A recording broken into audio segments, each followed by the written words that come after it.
에베소서 강의 6번째 시간으로 하나님의 능력이 행하신 일이라는 제목으로 말씀을 보겠습니다. 오늘 이곳에 나오는 20절부터 23절은 바로 앞에 나오는 19절에서의 기도가 연결되어 나온 말씀입니다. 바울은 19절에서 이와 같이 기도했었습니다. 그의 힘의 위력으로 역사하심을 따라 믿는 우리에게 베푸신 능력의 지극히 크심이 어떠한 것을 너희로 알게 하시기를 구하노라. 하나님이 얼마나 강력한 능력으로 구원을 이루시는지를 그것을 성도들이 알기를 간절히 바라며 기도했습니다. 바울 서신의 특징 중에 하나는 이렇게 어떤 강조하는 표현을 하다가 바울이 거기서 이렇게 여러 번 강조해서 표현한 이곳에는 능력이라는 단어를 이제 더 자세하게 설명을 해주고 있는 것입니다. 그래서 성도들이 이렇게 하나님의 그 강력한 능력을 알기를 기도하며 그 능력이 도대체 무슨 일을 했는지를 우리에게 가르쳐 주고 있습니다. 그렇다면 하나님의 능력은 어떤 일을 행하셨나요? 첫 번째로 예수님을 부활시키셨습니다. 20절 상반절입니다.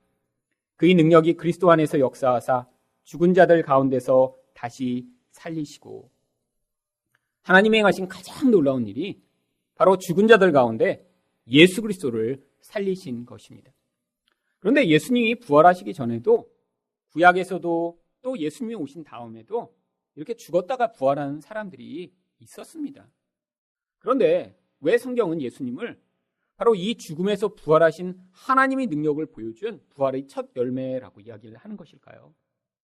이렇게 육신적으로 다시 어떤 병으로 말미암아 죽었다가 살아난 사람도 시간이 지나면 그들도 다시 죽을 수밖에 없었습니다. 대표적으로 나사로 같은 사람이죠. 예수님이 강력한 능력으로 살려주셨지만 그는 결국 몇십 년 후에는 다시 죽었을 것입니다. 여기서 이야기하는 이 죽음을 이긴 능력은 이 죽음이 앞으로 영원히 그 생명의 능력을 가지신 예수님을 다시 죽음으로 끌어갈 수 없게 만드는 완전한 승리를 이야기를 하는 것입니다.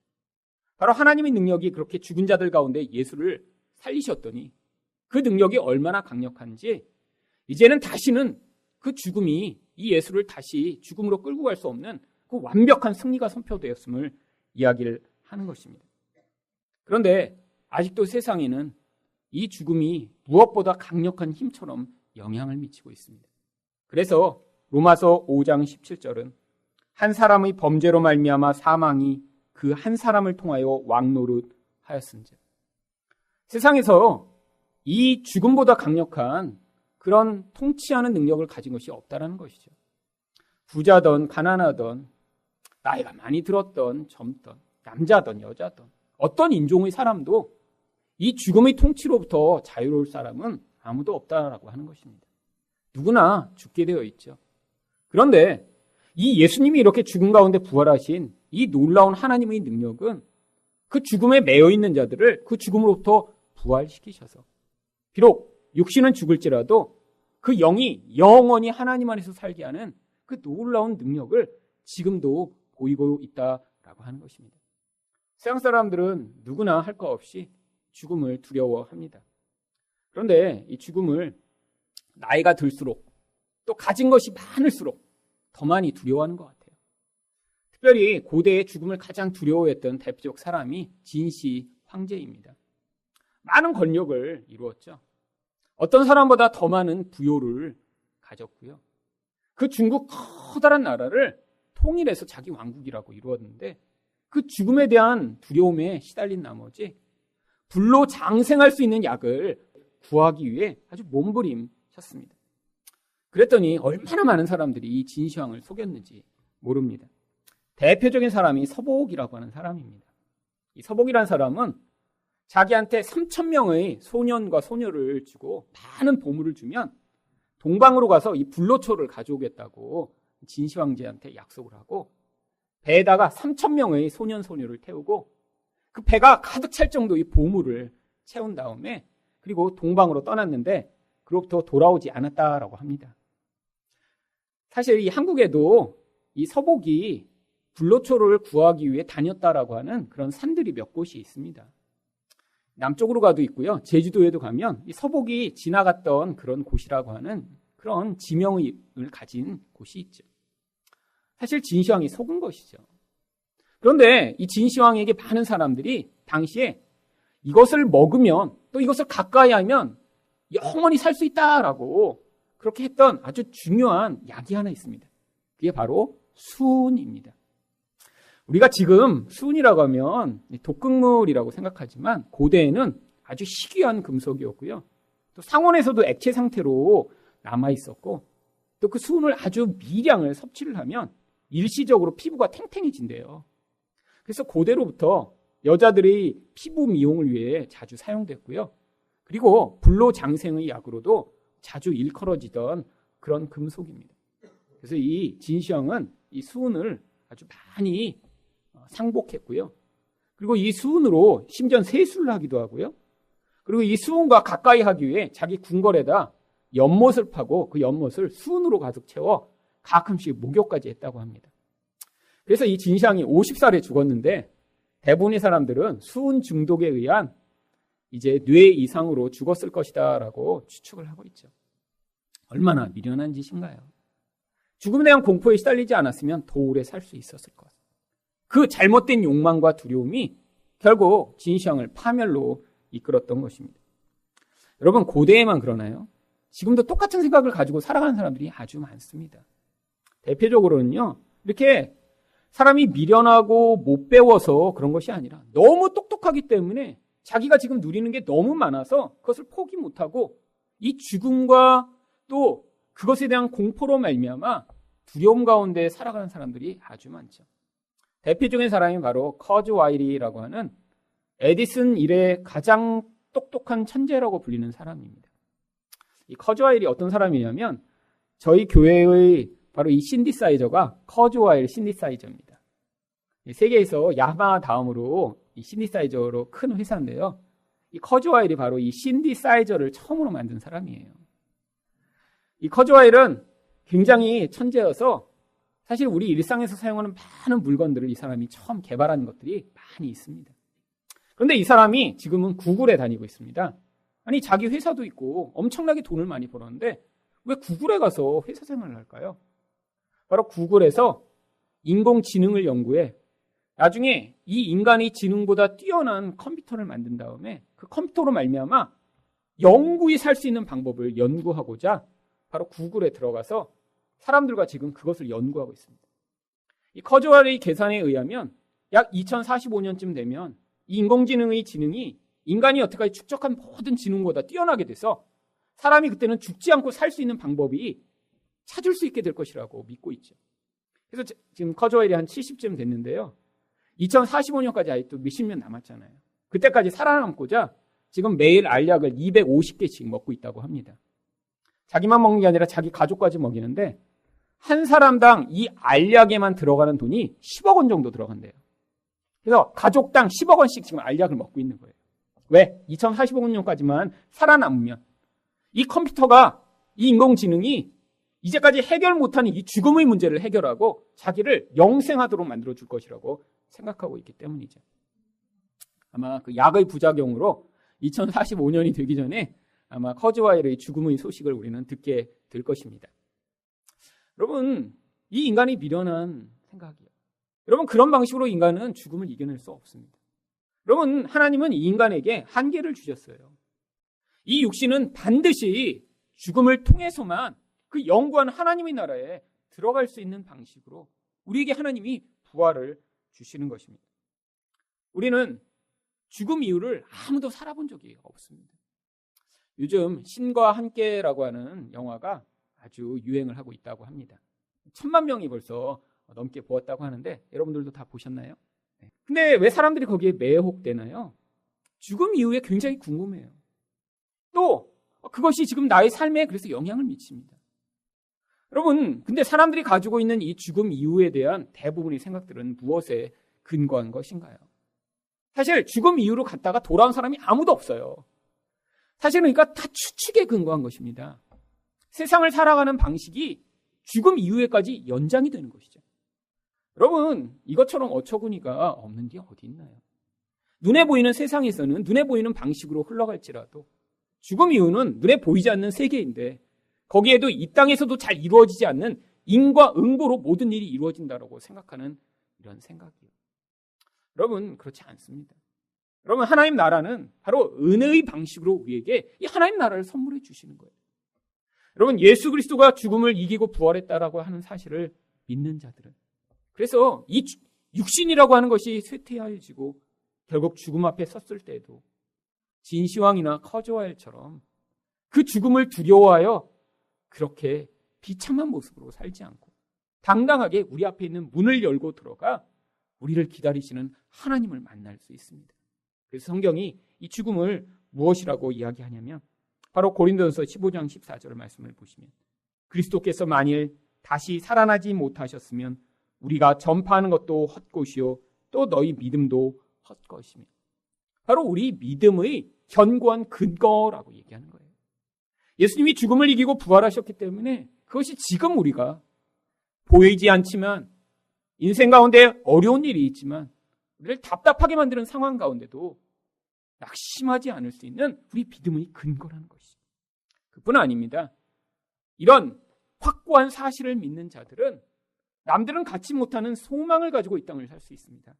그래서 베드로전서 1장 3절이 우리 주 예수 그리스도의 아버지 하나님을 찬송하리로다. 그의 많으신 긍휼대로 예수 그리스도를 죽은 자 가운데서 부활하게 하심으로 말미암아 우리를 거듭나게 하사 산 소망이 있게 하시며.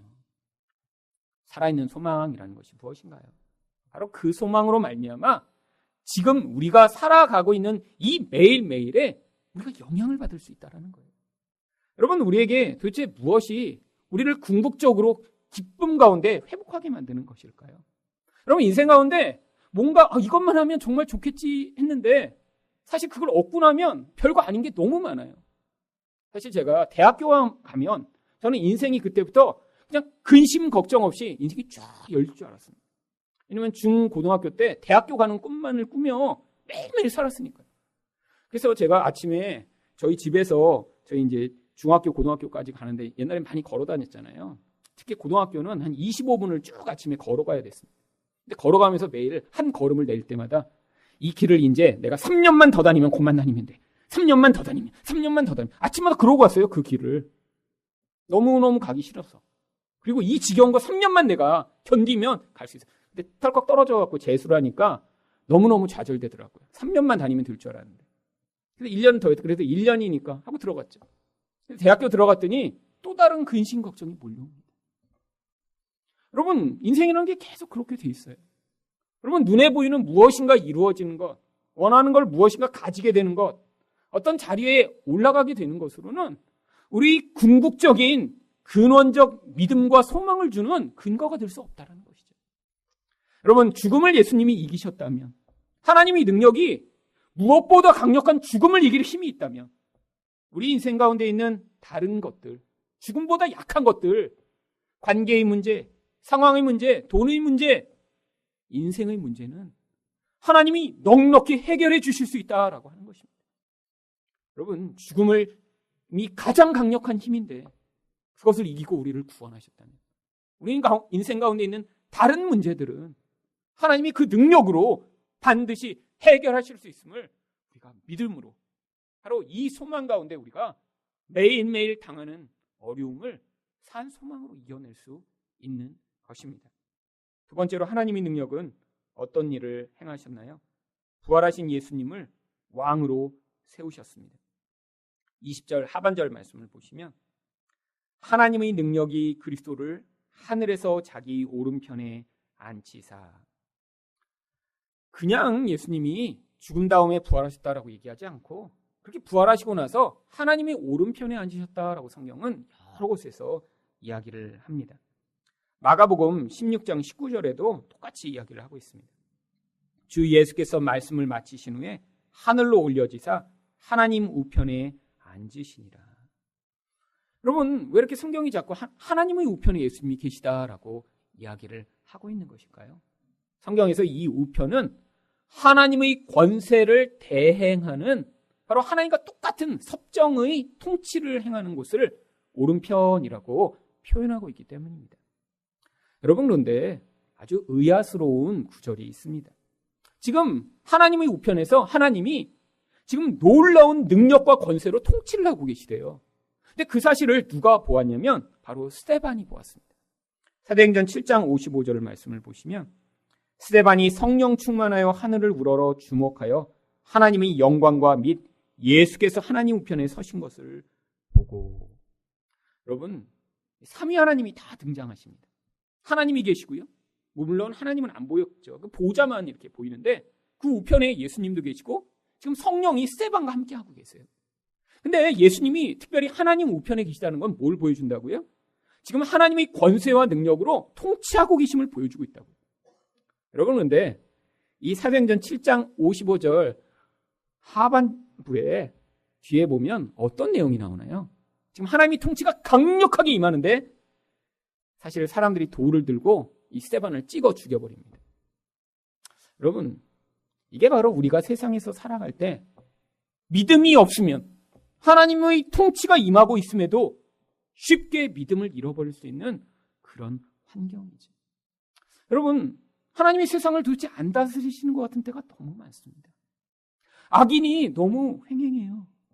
아니, 의인과 같아 보이는 사람, 우리는 자세히 알지 못하지만 그런 사람들이 핍박을 당하고 고통을 당하고 어려운 일을 당합니다. 억울한 일을 당해 힘들고 고통할 때 많아요. 여러분, 하나님이 도대체 어디 계신 거죠? 예수님이 이렇게 강력한 능력으로 통치하고 계시는데 도대체 무슨 일을 하고 계신 것인가요? 여러분, 믿음이 약한 자들은 이런 상황 가운데 쉽게 낙심하며 포기할 때가 있지. 우리 인생을 돌아볼 때도 그래요.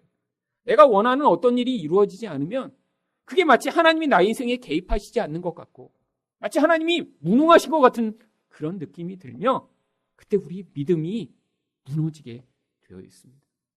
여러분, 도대체 이 자리에서 하나님은 어떤 통치를 행하고 계셨죠?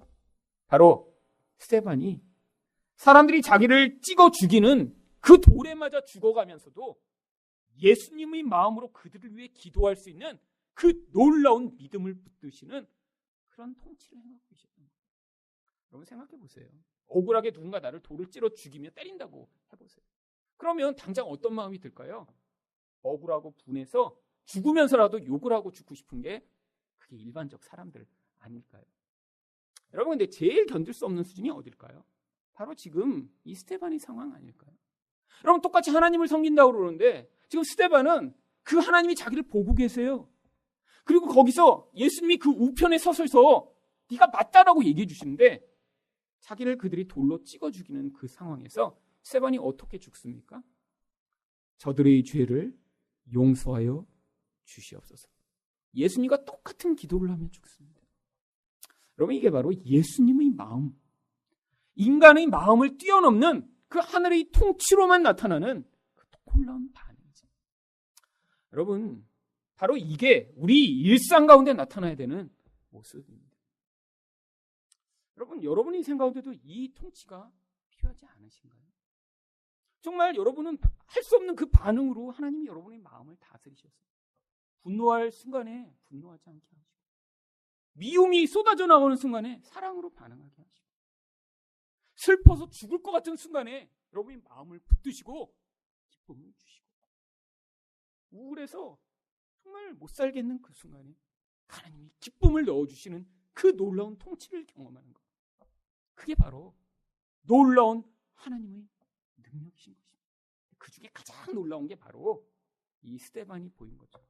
억울하게 죽이는 사람들을 향해 예수님과 같이 저들의 죄를 용서하여 달라고 하는 그 사랑의 반응을 보이시는 그 놀라운 것. 이게 바로 불가능한 우리들을 통치하셔서 보여주시는 예수 그리스도의 놀라운 능력인 것이죠. 여러분, 이런 능력이 나타났기 때문에 우리에게 뭐라고 이야기하냐면 골로새서 3장 1절입니다. 그러므로 너희가 그리스도와 함께 다시 살리심을 받았으면 위 것을 찾으라. 거기는 그리스도께서 하나님 우편에 앉아 계십니다. 여러분, 이렇게 하나님의 통치가 우리 삶에 나타나면 정말 내 노력으로 불가능하고 내가 애써서 불가능한데 이 결과로 하나님이 주시는 그 은혜를 맛보고 있다. 정말 우리는 예수님이 살아계시구나. 그 예수님을 내가 더 따르고 그분을 믿고 그분이 말씀하시는 대로 내가 신뢰하며 살아야겠구나라고 살아야 되지 않을까요? 여러분, 제 인생을 돌아보면 정말 이렇게 하나님이 주시는 그 은혜, 그 믿음의 내용이 아니라 저희 인생의 본래 가지고 있던 능력과 그런 힘으로 살았으면 아마 지금까지 살지 못했을 것입니다. 너무 예민하고 불안하고 조금만 상황이 틀어지면 못 견디는 이런 정말 작은 마음을 가지고 살던 제가 정말로 이런 하나님이 누구신가, 그 제가 알지 못하던 그 하나님 나라의 비밀을 가르쳐 주시면서 그래도 이렇게 지금 살 수 있는 것만 해도 저는 놀라운 은혜며 놀라운 축복이라고 생각을 합니다. 그런데 바로 이런 통치를 지금 예수님이 모든 것 위에 뛰어나게 행하고 계시다고 21절이 이렇게 이야기합니다. 모든 통치와 권세와 능력과 주권과 이 세상뿐 아니라 오는 세상에 일컫는 모든 이름 위에 뛰어나게 하시고. 바로 마귀와 죽음과 세상은 인간을 그 힘으로 강력하게 사로잡아 가장 하나님스러운 모습으로 살아가야 할 인간을 가장 비참하고 저주스러운 모습으로 살아가게 만들었습니다. 그런데 바로 이 예수의 권세가 그 마귀의 권세 가운데 붙잡혀 있던 자들에게 그 놀라운 권세로 영향을 미치면 그들로 하여금 이런 예수 닮은 삶이 나타날 수 있도록 개입하시고 인도해 나가시는 것이죠. 그래서 22절에 또 만물을 그의 발 아래 복종하게 하셨다라고 이야기를 하는 것입니다. 결국 죽음을 이기신 예수 그리스도가 그 외의 모든 것까지도 예수 그리스도의 발 앞에 복종하게 하셔서 바로 그 통치가 우리에게 임하게 하시고 그것으로 말미암아 우리 또한 이 세상 가운데 예수 그리스도의 통치를 대행하여 보여주는 자로 우리를 부르신 것입니다. 그래서 요한계시록 20장 6절은 이렇게 이야기합니다. 이 첫째 부활에 참여하는 자들은 복이 있고 거룩하도다. 둘째 사망이 그들을 다스리는 권세가 없고 도리어 그들이 하나님과 그리스도의 제사장이 되어 1000년 동안 그리스도와 더불어 왕노릇하리라. 바로 이렇게 우리가 왕노릇하는 것입니다. 예수가 왕노릇하신 대로 지금도 우리가 세상 사람들은 보여줄 수 없는 그런 사랑과 용서와 희생과 온유한 반응으로 사람들을 섬길 때 그 안에서 놀라운 은혜가 영향을 미치는 것입니다. 마지막으로 하나님의 능력은 어떤 일을 행하셨나요? 예수님을 교회의 머리로 세우셨습니다. 22절 하반절입니다. 하나님의 능력이 그를 만물 위에 교회의 머리로 삼으셨느니라. 이 교회는 헬라어로 에클레시아를 번역한 것입니다. 구약에서는 히브리어 카할이라고 하는 단어를 번역했는데요. 이 단어는 구약에서 여호와의 총회 혹은 여호와의 회중이라는 단어로 주로 번역되고 있습니다.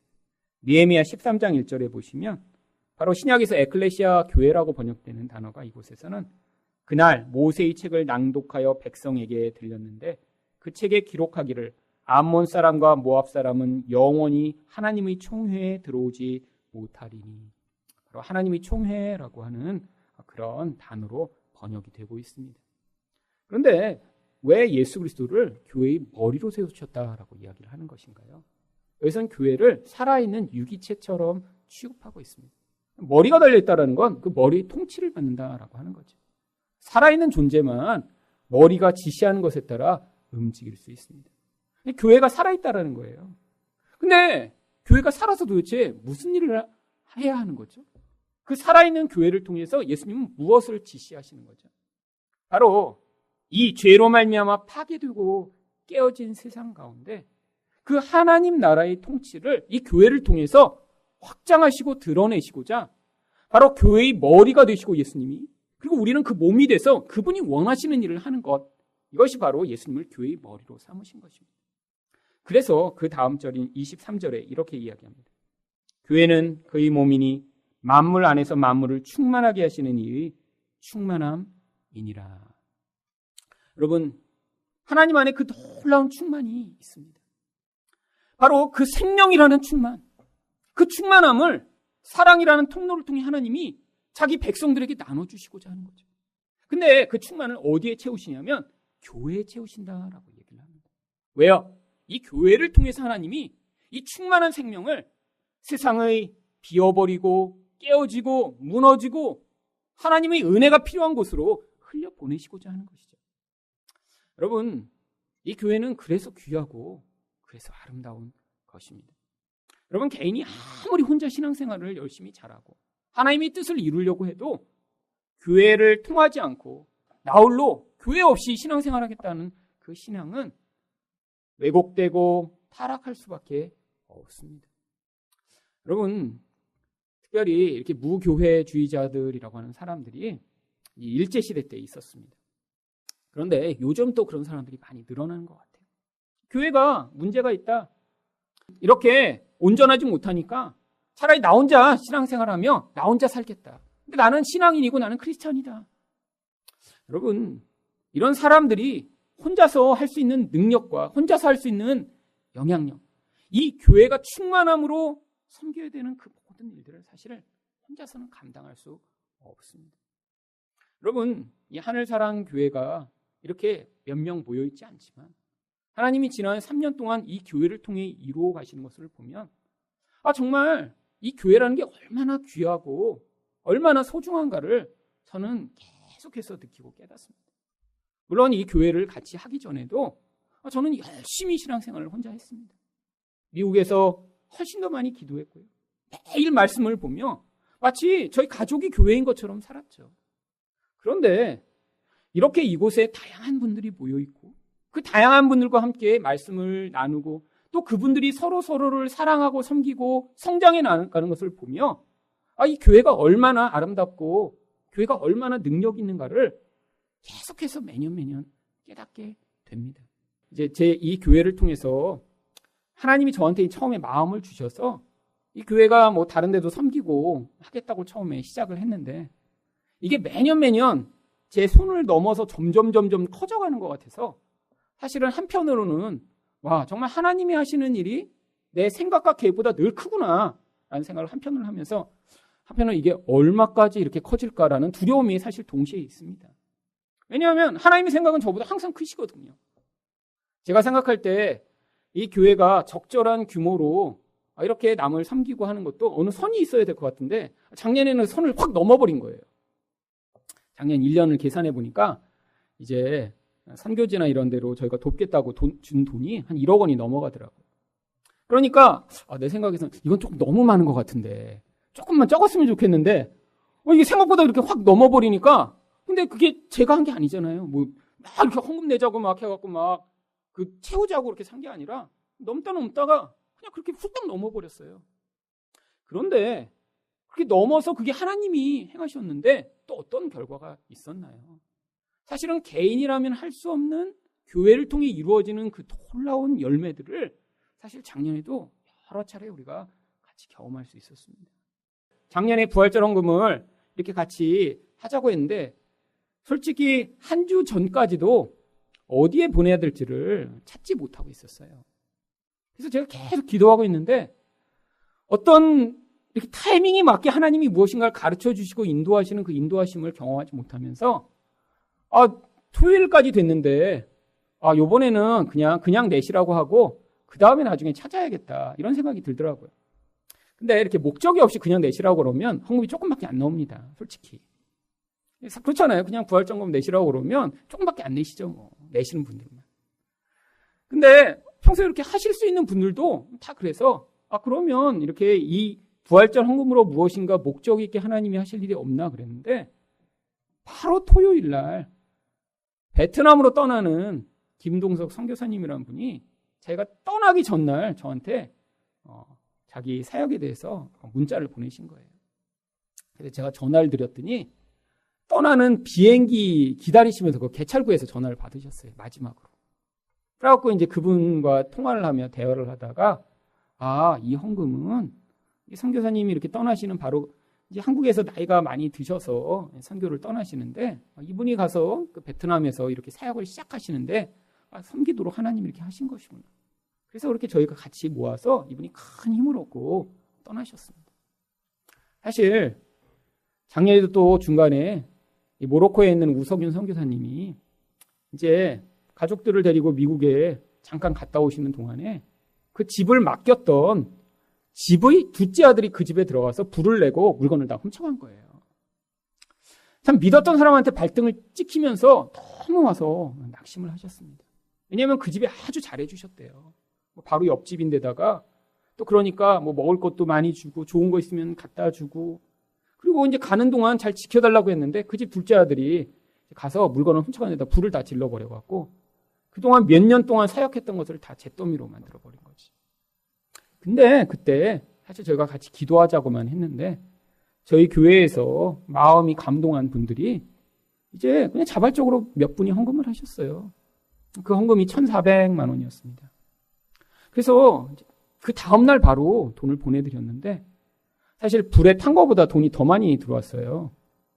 그래갖고 2층 공사를 못하고 계시다가 저희만 헌금한 게 아니라 다른 곳에서도 이렇게 헌금을 하시고 그래서 그 돈이 모아져서 2층을 마무리 못하고 있던 공사를 그 다음에 공사하고 계시다가 제가 그때 카카오톡 이제 보이스톡으로 통화하는데 김 목사님 그때 주신 돈으로 지금 2층 공사가 마무리되고 있다고 여기 다 지금 되면 한번 오시라고 이제 그 통화를 저랑 했습니다. 하나님이 정말 예상치 못한 방법으로 그렇게 채워주셔서 사실은 그 사역의 캠프가 그렇게 하나씩 지어져 가도록 하신 것이죠. 또한 지난 12월에는 바로 원리교회라고 하는 곳, 아주 시골에 있는 깡총교회입니다. 할머니들 10여 분, 장애인 2분, 그렇게 신앙생활을 하시는 그런 교회인데 마침 기도하면서 생각하다가 전화를 했는데 그 주에 차를 폐차하신 거예요. 그래서 저희가 헌금을 모아 보내드렸습니다. 솔직히 제가 헌금을 이렇게 하자고 해놓고도 1,000만 원이 안 나올 것 같았어요. 솔직히 제 믿음으로. 그래서 1,000만 원이라도 채워드리자라고 했는데 그분이 그러다가 동네에서 이렇게 이제 아는 분 통해서 차를 보신 거예요. 그러더니 어떤 분이 차를 파신다고 하는데 스타락스가 1,400만 원이라고. 그래서 제가 이 1,000만 원을 보내드려도 이 시골교회가 400만 원을 어떻게 마련할 수 있을까 그런 생각이 계속 들더라고요. 근데 놀랍게 1,500만 원이 넘게 헌금이 나왔습니다. 차를 사고 수리하고 등록까지 할 수 있는 비용까지 또 보험료까지 딱 채워지게 하나님이 정말로 완벽하게 채워주셨어요. 또 신기하게 저희 교회 성도들이 1,400만 원을 하시고 140여만 원 나머지 부대 비용은 저희 교인이 아는 분들이 또 외부에서 그냥 헌금을 하셔서 저희 교회는 지금도 1년 전체 예산의 한 8%에서 10%는 계속 외부인 분들이 그냥 교회 안 나오시면서 헌금만 하세요. 근데 이 크리스마스 그 일도 하나님이 그렇게 또 적절하게 하나님이 채워주셔서 그래서 그 목사님 보고 그렇게 했어요. 저도 이렇게 많이 나올 줄 몰랐는데 하나님이 목사님 너무 사랑하시나 보다고. 그래서 차를 이번 주에 구매하셨답니다. 바로. 그래서 사진을 보내주셨어요. 참 근데 제가 사진을 보면서 너무너무 감사한 거예요.